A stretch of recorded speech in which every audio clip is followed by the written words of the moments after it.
বাংলাদেশের মানুষের জীবন, সম্পদ এবং ইজ্জত এই তিনটার হব ইনশাআল্লাহ আমরা পাহারাদার। এদেশের মালিক হব না, জনগণের সেবক হব।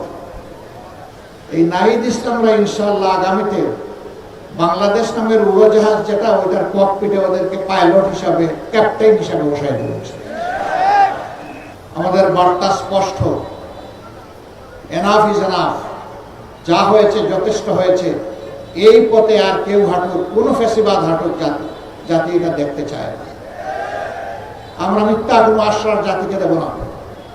কিন্তু একটা কথা আল্লাহ তাআলাকে সাক্ষী রেখে বলবো, বাংলাদেশের মানুষের জীবন, সম্পদ এবং ইজ্জত এই তিনটার হব ইনশাআল্লাহ আমরা পাহারাদার।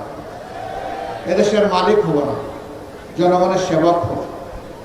আর প্রতি বছর জনপ্রতিনিধিরা তাদের পারিবারিক সদস্যদের সহ জাতির সামনে তাদের সম্পদ বিবরণী পেশ করতে বাধ্য হবে। আমরা দেখি এই নাহিদ ইসলামরা ইনশাআল্লাহ আগামীতে বাংলাদেশ নামের উড়োজাহাজ যেটা, ওইটার ককপিটে ওদেরকে পাইলট হিসাবে, ক্যাপ্টেন হিসাবে বসাই দেব। আর আমরা গিয়ে পিছনের সিটে প্যাসেঞ্জার হিসাবে বসবো। আমরা বিশ্বাস করি বাংলাদেশকে সঠিক গন্তব্যে এরা নিয়ে যাবে ইনশাআল্লাহ।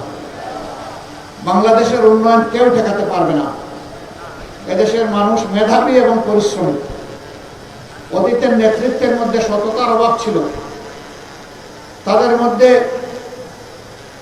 দুর্নীতি থেকে হাতকে মুক্ত রাখার সেই শপথ ছিল না, দেশের প্রতি দায় ছিল না। এই জন্যেই বাংলাদেশ আগাতে পারেনি। আমরা আশা করব যুবকরা আমাদেরকে হতাশ করবে না ইনশাআল্লাহ। তারা আমাদেরকে সামনে নিয়ে এগিয়ে যাবে। আজকে একজন যথার্থই বলেছেন, এখানে দুইজন প্রার্থী আছেন, দুইজনকে আপনারা চিনেন। নাহিদ ইসলামের জন্ম এখানে, বেড়ে ওঠা এখানে।